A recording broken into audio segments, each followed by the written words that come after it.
Hello అందరికీ, అందరు ఎలా ఉన్నారు? బాగున్నారా? ఇవి చూడండి, మీకు తెలుసా? ఎంతమందికి తెలుసు? ఇవి లోటస్ సీడ్స్. ఇవి తామర పువ్వుల నుంచి కింద దుంప ఉంటుంది కదా, దాని నుంచి వస్తాయి ఇవి. వీటి పేరు పూల్ మక్కాని అంటారు. చూడండి, డ్రై రోస్ట్ అనేది చేస్తున్నాను. ఇవి చాలా అంటే చాలా మంచిది హెల్త్కి, డయాబెటీస్ పేషెంట్కి, ఇంకా బీపీ షుగర్కి, ఇంకా దేనికైనా సరే చాలా అంటే చాలా మంచిది హెల్త్కి. ఇప్పుడు నేను ఇవి డ్రై రోస్ట్ అనేది చేస్తున్నా. చూడండి, కడాయి పెట్టేసుకుంటున్నాను. కడాయి పెట్టేసుకొని స్టవ్ వెలిగించుకున్నాను. కొంచెం ప్యాన్ హీట్ ఎక్కాలి. అనేది హీట్ ఎక్కింది. ఇప్పుడు పూల్ మఖానీ అన్నీ ఇందులో వేసేస్తున్నాను.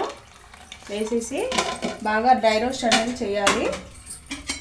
హై పెట్టొద్దు, స్టవ్ అనేది మీడియం పెట్టేసుకొని డ్రై రోస్ట్ అనేది ఇట్లా చేయాలి. ఇట్లా కలుపుతూ ఉండాలి. ఒక 2-3 నిమిషాలు అయితే బాగా వేయించుకోవాలి వీటిని. తర్వాత చూపిస్తాను. ఒక 2-3 నిమిషాలు అయితే ఇట్లా కలుపుతూ ఉన్నాను. చూడండి, మంచి కలర్ అనేది వచ్చినాయి మకానీస్ అనేది. కొద్దిగా కలర్ వచ్చింది కదా, ఇందులో కొంచెము 1 pinch సాల్ట్ యాడ్ చేసుకోవాలి. సాల్ట్ యాడ్ చేసుకుంటే ఇవి చప్పగా ఉంటాయి. సాల్ట్ యాడ్ చేసుకుంటే టేస్ట్గా చాలా బాగుంటాయి. ఒక్కొక్కరి ఇష్టము, యాడ్ చేసుకుంటే యాడ్ చేసుకోవచ్చు, లేదంటే లేదు. జస్ట్ చూడండి, ఇంత సాల్ట్ సరిపోతుంది. జస్ట్ 1 pinch సరిపోతుంది. మళ్ళీ కలపాలి.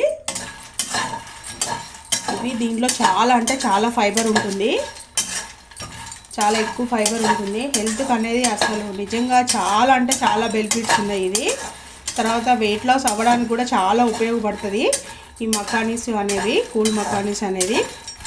ఇవి తామర సీడ్స్ నుంచి వస్తాయంట, కింద భూమిలో ఉంటాయంట. తామర సీడ్స్ నుంచి వస్తాయంట. జస్ట్ 1 pinch కారం, చిల్లీ పౌడర్ జస్ట్ వేసామా వేయలేదా అన్నట్టుగా వేయాలి. స్పైస్ కోసం నేను వేసాను. అయిపోయింది. స్టవ్ ఆఫ్ చేసేసుకొని మీకు సర్వింగ్ బౌల్లో తీసుకొని చూపించేస్తాను. ఫ్రెండ్స్, మకానీ అయితే రెడీ అయిపోయినాయి. సాల్ట్ ఇంకా చిల్లీ పౌడర్ కూడా వేసాను కదా, ఇది కూర కూడా చేసుకోవచ్చు. ఈసారి తెచ్చినప్పుడు నేను కర్రీ చేసి చూపిస్తాను. చాలా అంటే చాలా బాగుంటుంది. పిల్లలు ఈవినింగ్ స్నాక్గా కూడా తినొచ్చు.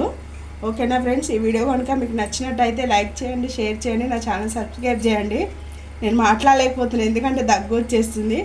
ఓకేనా? Bye bye.